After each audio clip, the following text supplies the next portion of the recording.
से कैलियो यान गे बेटी धान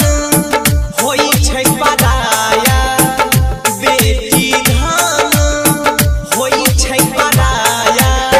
यह से कैलियो वीरान गे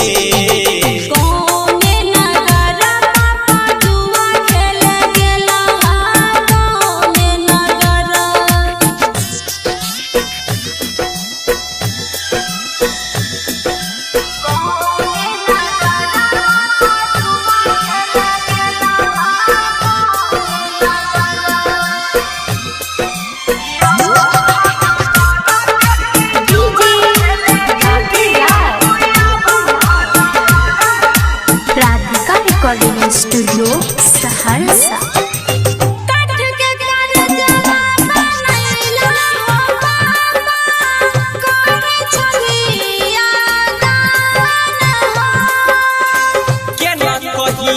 बेटी अपन दिल के बतिया केना कैलियो तोरा दान गे अपन करे जाके टुकड़ा के बेटी अपन करे जाके टुकड़ा के बेटी भेजै छियै दूर देश गे